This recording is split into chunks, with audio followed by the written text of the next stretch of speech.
میلہ آیا اور حضرت ابراہیم علیہ السلام قلب سلیم کے مالک ہیں اور جوانی کی دہلیز پہ قدم رکھ چکے ہیں، تو لوگوں نے آپ کو دعوت دی تو آپ نے فرمایا کہ میں تمہاری دعوت کو قبول نہیں کر سکتا، تمہارے رویوں سے میں پہلے ہی بیزار ہوں۔ شہر کے اندر بنے ہوئے معبدوں کے اندر جو رکھے ہوئے بت ہیں وہ تھوڑے ہیں میری طبیعت پر بوجھ، الٹا تم مجھے وہاں لے جانا چاہ رہے ہو جہاں بت پرستی ہوگی اور شراب و شباب کی محفلیں جمیں گی، تو میرے جیسا شخص نہیں جا سکتا۔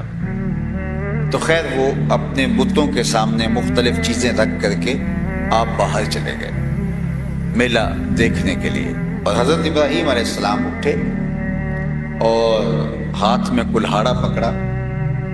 قرآن نے سورہ الصافات اٹھائیے، فراغ الی آلہتہم فقالوا الا تاکلون، تو آپ نے کہا کہ تم کھاتے نہیں ہو، کیونکہ انواع اقسام کی چیزیں ان کے سامنے رکھی پڑی۔ جن لوگوں نے تھائی لینڈ کا، سری لنکا کا یا انڈیا کا سفر کیا ہوگا تو وہ اس بات کو جانتے ہیں کہ وہ کس طرح چھوٹی چھوٹی پیالیوں کے اندر چیزیں ان بتوں کے آگے سجا کر کے رکھ دیتے ہیں، اور وہ مٹی کے مجسمے یا پتھر کے تراشے ہوئے اصنام یا لکڑی کے وثن بھلا ان کو کیسے کھا سکتے ہیں؟ تو وہ ان کے سامنے تبرک کے طور پہ ان کا عقیدہ جو تھا اس کے مطابق ان نے رکھے ہوئے تھے۔ اب حضرت ابراہیم جب داخل ہوئے تو دیکھا کہ طرح طرح کے کھانے ان بتوں کے آگے رکھے ہوئے، تو آپ نے فرمایا الا تاکلون، کھاتے نہیں ہو؟ ما لکم لا تنطقون، اب وہ کیا جواب دیتے؟ تو پھر کہا تو تم بولتے بھی نہیں ہو، بات بھی نہیں کرتے۔ یہ ان بتوں کی تدحیق کے لیے تھا، یہ نہیں تھا کہ حضرت ابراہیم کو گمان تھا کہ یہ کیوں نہیں کھا رہے، بلکہ ان کی تذلیل کے لیے، ان کی تدحیق کے لیے، ان کی بے بسی کو بیان کرنے کے لیے آپ نے کہا فقال الا تاکلون، کھاتے نہیں ہو؟ ما لکم لا تنطقون، اچھا بولتے بھی نہیں ہو، بات بھی نہیں کرتے، کیوں نہیں کھا رہے؟ فراغ علیہم ضربا بالیمین، تو آپ نے دائیں ہاتھ کی ضرب سے ان کے ٹکڑے ٹکڑے کر دیے۔ اللہ نے بائیں ہاتھ کی نسبت دائیں ہاتھ میں زور زیادہ رکھا ہوا ہے، تو ویسے تو ہمارے پنجابی میں کہتے ہیں کھبے ہاتھی بھی پئی ہوئے تھے، وہ بھی جو ہے اس سے بھی طور جو ہے وہ دوسری طرف ہو جاتے ہیں، لیکن اگر سیدھے ہاتھ کی ماریں تو الٹے ہاتھ کی بھی بندے کے ہوش اڑا دیتی ہے، لیکن سیدھے ہاتھ کا زور زیادہ ہے۔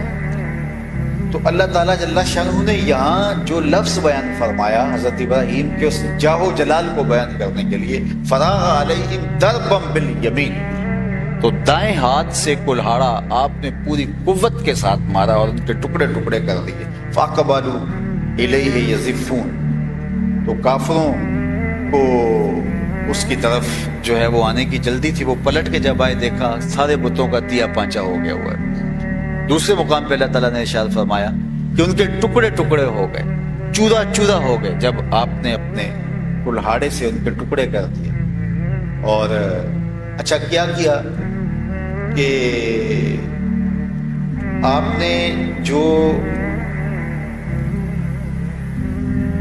وہ جو کیا نام لیتے ہیں کلہاڑا تھا، وہ بڑے بت کے اوپر ڈال دیا، اس کے ٹکڑے ٹکڑے کر دیے۔ سورہ الانبیاء کے اندر بھی اس مضمون کو دیکھا جا سکتا ہے، بڑی خوبصورتی کے ساتھ سورہ الانبیاء کے اندر اس مضمون کو میرے رب نے بیان کیا ہے، اور خوبصورتی کے ساتھ اس کو ہمارے سامنے رکھا ہے کہ حضرت یوسف، حضرت سیدنا ابراہیم علیہ السلام کس طرح اللہ کی توحید کے پرستار ہیں اور پیغمبرانہ شان کے ساتھ اور عظمت کے ساتھ کس طرح آگے بڑھتے ہیں۔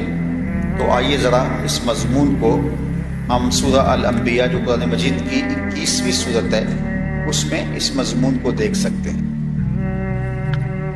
تو ارشاد فرمایا کہ اللہ تعالیٰ جل شانہ نے حضرت ابراہیم علیہ السلام کو رشد عطا کیا، برکتوں سے مالا مال کیا، اور ان کو قوت، توانائی، شان و شوکت سب کچھ عطا کیا۔ اب وہ بت خانے کے اندر جب تشریف لائے اور دیکھا کہ وہاں جھوٹی خدائی کے زوم کے اندر وہ اپنے آگے مختلف چیزیں جو کفار کی جانب سے سجائی گئی ہیں، تو وہ وہاں بیٹھے ہوئے ہیں، تو آپ نے آ کر کے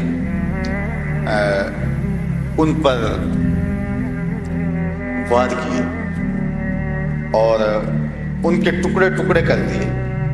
تو جب ان کے ٹکڑے ٹکڑے ہو گئے، فجعلہم جزازا الا کبیر لہم، اللہ فرمائے اللہ تعالیٰ نے ان کے ٹکڑے ٹکڑے کر دیے حضرت ابراہیم نے، مگر جو بڑا تھا اس کو کچھ نہیں کہا۔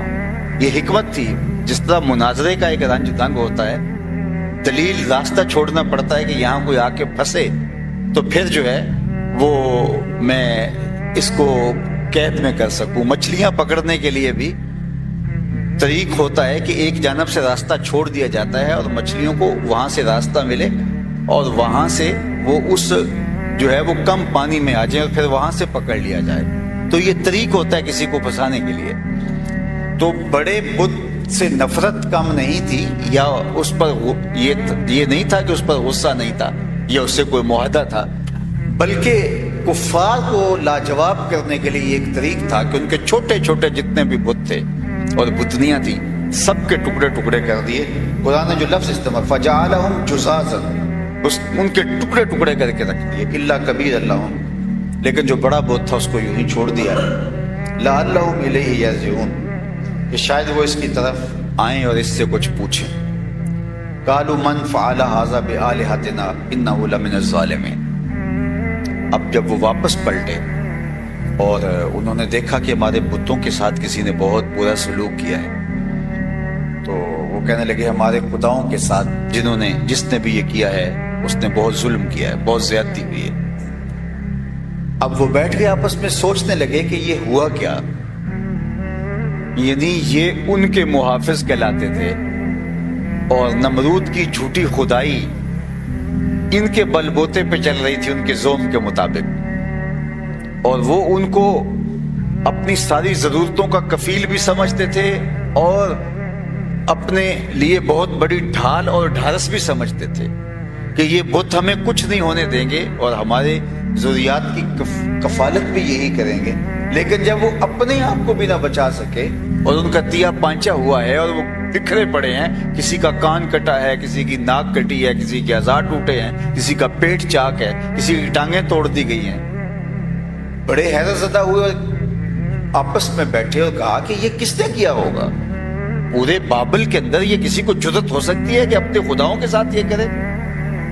قالوا سمعنا فتى يذكرهم يقال له ابراہیم، تو لوگوں نے کہا ایک جوان ہے یہاں جس کا نام ابراہیم ہے۔ ان بتوں کے بارے میں اس طرح کے خیالات تو اسی کے ہیں، بتوں کو خیر سے یاد نہیں کرتا، وہ جب بتوں کی بات کرتا ہے تو تمسخر اڑاتا ہے، تضحیک کا نشانہ انہیں بناتا ہے، تو وہ ان کی جھوٹی خدائی کا قائل نہیں ہے، تو یہ اسی کا کیا دھرا ہو سکتا ہے۔ قالوا فاتوا به علی اعین الناس لعلهم یشهدون، کا دربار لگا لیا جائے اور اس کو بلا لیا جائے، اور جس نے بھی ابراہیم سے ان بتوں کی برائی سنی ہے وہ گواہی دے کہ کیا واقعی یہ بتوں کا مخالف ہے۔ تو جب یہ بہت سارے لوگوں کی گواہی سے ثابت ہو جائے گا کہ یہی جوان ہے جو پورے شہر میں بتوں کا مخالف ہے، تو پھر یہ سب کچھ اسی نے کیا ہوا ہوگا۔ باقاعدہ دربار لگ گیا، آیان سلطنت بھی بیٹھ گئے، وزراء بھی بیٹھ گئے، نمرود خود آ کے بیٹھ گیا۔ بہت بڑا واقعہ تھا، بابل کی تاریخ بڑا حادثہ تھا، پوری حکومتی مشینری بیٹھی ہے، ارکان سلطنت بیٹھے ہیں، آیان سلطنت بیٹھے ہیں، بادشاہ وقت بیٹھا ہے، اور جتنے بھی وزراء ہیں سب بیٹھے ہیں، کرسیاں بچھائی ہیں اور مجمع عام ہے، اور ان کی حالت عجیب ہے کہ ہمارے خداؤں کے ساتھ یہ ہو گیا۔ تو ایک تنہا شخص ابراہیم علیہ السلام، سب کو شک ان پہ ہے کیونکہ وہ بتوں کے خلاف وہی بولتا ہے، تو کہا جاؤ بلا کے لاؤ۔ تو کیا جا کے انہیں ہرکارا جا کے بلا لایا۔ اب اتنے بڑے ہجوم کے اندر جو نظریاتی مخالف بھی ہو، اقتدار کی مسندیں بھی ان کے پاس ہوں، ظالم اور جابر بھی ہوں اور ایک شخص کا حمایتی پورے مجمع کے اندر کوئی نہ ہو تو نفسیاتی پریشر بندے کے اوپر آ جاتا ہے اور بندہ ڈول جاتا ہے. لیکن توحید کا نور سینے میں جب رچ جاتا ہے تو پھر ساری خدائی بھی ایک طرف ہو تو بندہ پرواہ نہیں کرتا ہے. تو حضرت ابراہیم علیہ السلام اس بھرے مجمع میں لائے گئے اور انہوں نے کہا قالوا اانت فعلت هذا بآلهتنا یا ابراہیم، ابراہیم ہمارے ان خداؤں کے ساتھ یہ سلوک تم نے کیا ہے؟ یہ فوراً سوال جڑ دیا. تو حضرت ابراہیم نے پوری پلاننگ تھی تو آپ نے برجستہ جواب دیا. قال بل فعلہ کبیرہم ھذا، ان کے بڑے نے کیا ہوگا، اسلحہ اس سے برآمد ہوا ہے. بڑوں اور چھوٹوں کی آپس میں لڑائی ہوگی، یہ بڑا تھا غالب آ گیا، باقیوں کو کاٹ دیا ہے، اور کلہاڑا بھی اس کی گردن پر، اس کے کندھے پر تھا، تو اسی نے کیا ہوگا. ھذا فاسألوہم ان کانوا ینطقون. اچھا چلو یہ نہیں بتا رہا تو ان سے پوچھ لو تمہارے ساتھ کس نے کیا ہے. یہ جن کے کان کٹے ہیں، جن کی ٹانگیں توڑی گئی ہیں، جن کے پیٹ چاک کیے گئے ہیں، یہ جن کا تیا پائچا کر دیا ہے، چلو ان سے پوچھ لو کہ تمہارے ساتھ کس نے کیا. کتنی زبردست کاٹ تھی، کلہاڑے سے بھی سخت کاٹ تھی.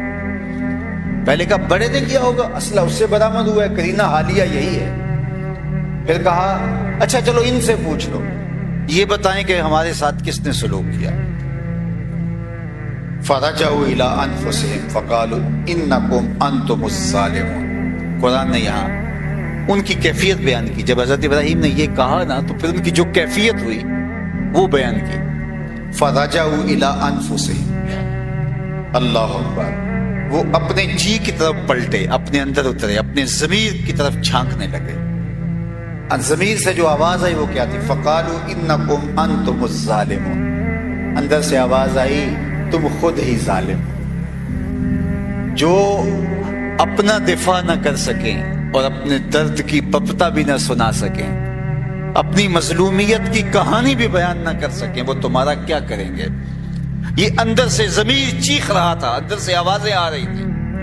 قرآن نے یہ منظر بیان فرمایا. فرجعوا الی انفسہم، تو وہ اپنے من کی طرف پلٹے، اپنے ضمیر کی طرف جھانکنے لگے. فقالوا انکم انتم الظالمون، اور اپنے آپ کو کہنے لگے تم خود ہی ظالم ہو. لیکن یہ چند لمحوں کے لیے تھا یہ احساس. ثم نکسوا علی رؤوسہم، پھر انہوں نے اپنے سروں کو نیچے جھکا لیا اور گھٹنوں کے درمیان رکھ دیا. جب انتہائی شرمندہ ہو اور دلیل نہ ہو بندے کے پاس تو پھر جب وہ بات نہیں کر سکتا تو آنکھوں میں آنکھیں ملا نہیں سکتا. تو قرآن نے اس منظر کو بیان کیا. پھر اپنے سروں کے بل اوندا دیے گئے، یعنی سروں کو اپنے گھٹنوں پر رکھ لیا انہوں نے. اور وہ جو آج کہہ رہے تھے ابھی چند لمحوں، اانت فعلت ھذا بآلہتنا یا ابراہیم، اے ابراہیم ہمارے خداؤں کے ساتھ یہ تم نے کیا ہے. لہجے میں کڑک تھی، لہجے میں کھنک تھی، متکبرانہ مغرورانہ لہجہ تھا، جھوٹی خدائی کا ناقوس بج رہا تھا. اور انہیں غرور اور تمکنت کے ساتھ، جس طرح کو کٹہرے میں مجرم ہوتا ہے، ابراہیم کو کہہ رہے تھے تم نے ہمارے خداؤں کے ساتھ یہ کیا ہے.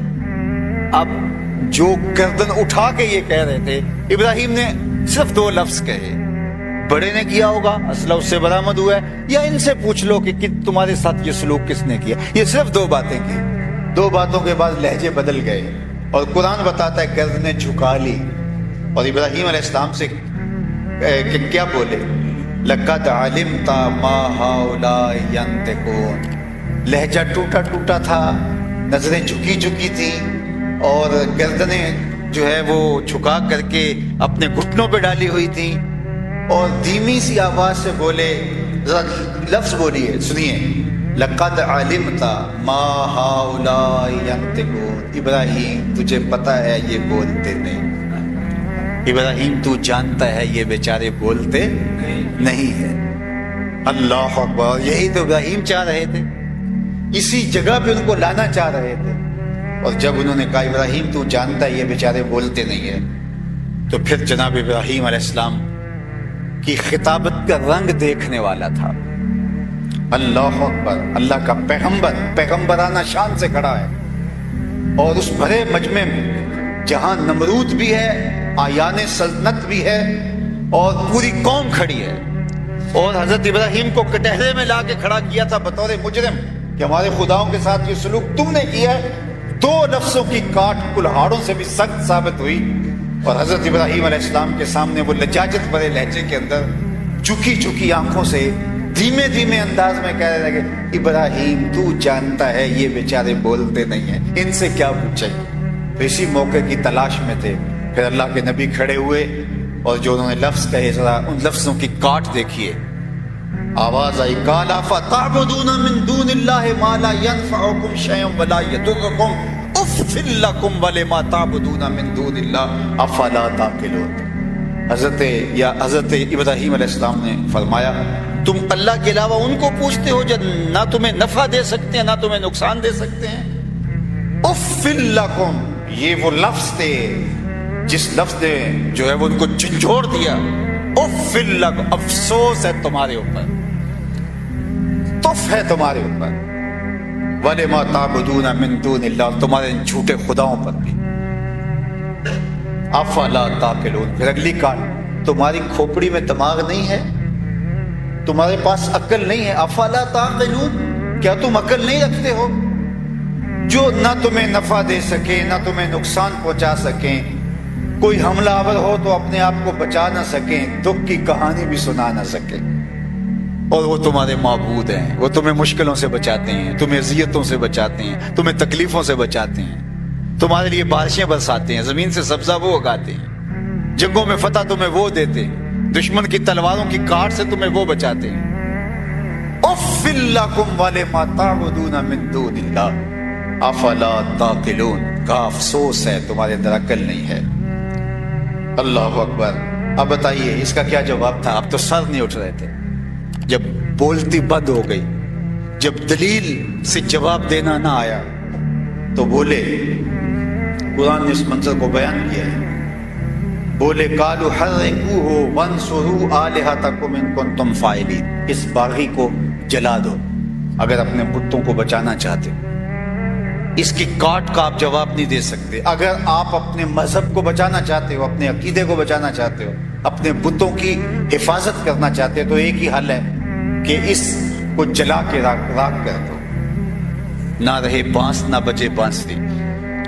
اللہ اکبر۔ ایک چخا تیار کی گئی، اور اس چخا کے اندر بہت سارا ایندھن ڈالا گیا، ایک آدمی کو کاٹنے کے لیے، ختم کرنے کے لیے، منظر نامے سے ہٹانے کے لیے تلوار کا ایک وار ہی کافی تھا، لیکن انہوں نے کہا کہ ہم عبرت کا نشان بنائیں، بہت بڑی چخا بنائی۔ علماء نے لکھا ہے کہ وہ منتیں مانتے کہ میرا یہ کام ہو جائے تو میں اتنا ایندھن اس چخا میں ڈالوں گا۔ تو اس بہت بڑے آتش دان میں، اس بہت بڑی چخا کے اندر ہزاروں من ایندھن ڈال دیا گیا، پھر اس کو آگ دی گئی، اور اس کے جب شعلے بھڑکنے لگے تو اتنی بلندی پر آگ جا رہی تھی کہ اگر افق سے گزرتا ہوا کوئی پرندہ بھی گزرتا وہ بھی جل بن کے کباب بن کے اندر گر جاتا، اتنی تپش تھی۔ یہ اب آگ جلا بیٹھے تو اب دور دور تک اس کی تپش پہنچ رہی ہے، تو کیسے ابراہیم کو ڈالنے جائیں؟ تو تیار کی ایک منجنیق، اور کہا کہ اس کے اندر ڈال کر کے گھما کر کے منجنیق کو حضرت ابراہیم کو اس کے اندر ڈال دیا جائے۔ جناب ابراہیم علیہ السلام کے بدن کو رسیوں سے جکڑ دیا گیا اور منجنیق میں ڈال کر کے گھما کر کے ڈالا جانے لگا۔ تو جبریل امین حاضر خدمت ہوئے کہ آپ مجھ سے کہیں میرا وہاں جانا ہے جہاں کسی کا جانا نہیں، میں اس مشکل وقت میں آپ کی مدد کر سکتا ہوں۔ تو کہا جبریل مجھے آپ کی مدد کی ضرورت نہیں ہے۔ اے کرے تسلیم و رضا جناب ابراہیم خلیل کو جبریل امین نے کہا پھر اللہ سے خود ہی عرض کر دیجیے۔ تو کہا کہ مجھے یہ بتائیے ان کافروں کے دل میں کس نے ڈالا ہے کہ مجھے جلایا جائے؟ کہا رب جلیل نے۔ کہا جلیل کی یہ مرضی ہے تو خلیل کی بھی یہی مرضی ہے۔ جے سونا میرے دکھ وچ راضی تے میں سکھ نو چلے ڈاواں، کہ اگر وہ اس بات میں راضی ہے کہ میں جل جاؤں تو میں 100 بار جلنے کے لیے تیار ہوں۔ تسلیم و رضا کا ایک موقع ایسا بھی آتا ہے کہ وہاں عرض بھی نہیں کی جاتی، بس خاموشی سے اس کی قدرت کے تماشے دیکھے جاتے۔ اب رسیوں سے جکڑے ہوئے جناب خلیل اور منجنیق کے ایک پلڑے میں ڈال کر کے دوسرے میں پتھر رکھ کر کے منجنیق کو گھمایا جانے لگا۔ کارکنان قضاء و قدر کی چیخیں نکل گئی، مالک پوری کائنات میں واحد پرستار تیری توحید کا، تیرے نام کا ایک ہی نمائندہ ہے، تیرے دین کا ایک ہی نمائندہ اور تیرا نام لیوا، اس کو بھی آگ میں جلایا جا رہا ہے۔ لیکن فطرت مسکرا کے کہہ رہی تھی، فانوس بن کے جس کی حفاظت ہوا کرے وہ شمع کیا بجھے جسے روشن خدا کرے۔ تم میری قدرت کے تماشے دیکھو۔ انہوں نے گھما کر کے ابراہیم علیہ السلام کو اس آگ میں ڈال دیا۔ بھڑکتے ہوئے شعلے جب آپ کے بدن کی طرف بڑھے تو سب سے پہلے رسیاں جلی اور جل کے خاکستر میں، اور آگ بدن کی طرف بڑھنے نہیں پائی تھی۔ کوئی قصہ کہانی فرضی نہیں ہے، کوئی روایت نہیں ہے کہ جس کو تاریخ کے اعتبار سے ذوف کا الزام لگا کے رد کر دیا جائے۔ قرآن نے ہمیں بتایا ہے کہ جب جناب ابراہیم علیہ السلام کو آگ میں ڈال دیا گیا تو آواز آئی، قلنا یا نار کونی بردم و سلاما علی ابراہیم، اے آگ میرے ابراہیم پر سلامتی کی ٹھنڈی ہو جائے۔ اتنی ٹھنڈی بھی نہ ہونا کہ میرے خلیل کو سردی لگنے لگ جائے، سرد بھی مناسب، یعنی کولنگ بھی ایسی ہو کہ جو تکلیف کا باعث نہ۔ تو کہا کہ آگ میرے خلیل کے لیے ٹھنڈی ہو جائے۔ اب رسیاں جل گئی، جو قبا پہنی تھی وہ جل گئی، اور جناب ابراہیم علیہ السلام آگ کے اندر 40 دن تک رہے۔ 40 دن تک مسلسل آگ کے شعلے بھڑکتے رہے، اور انہیں یہ رہا تھا کہ اندر تو ان کا کوئی ذرہ بھی نہیں بچا ہوگا، ان کے بدن کی راکھ بھی نہیں بچی ہوگی، لیکن باہر آگ جل رہی تھی، اندر نسیم جنت کی ہوائیں چل رہی تھی۔ 40 دن کے بعد جب آگ بجھی اور دہکتے ہوئے انگاروں سے حضرت ابراہیم اپنی جگہ سے اٹھ کے ایسے باہر آئے جس طرح کوئی نازنین پھولوں پہ چل کے آتا۔ اللہ اکبر۔ کسی نے حضرت ابراہیم علیہ السلام سے پوچھا، اے ابراہیم بتاؤ زندگی کے یادگار لمحے اور دن کون سے ہیں؟ کہا وہی 40 دن جو نار نمرود میں بسر ہوئے تھے۔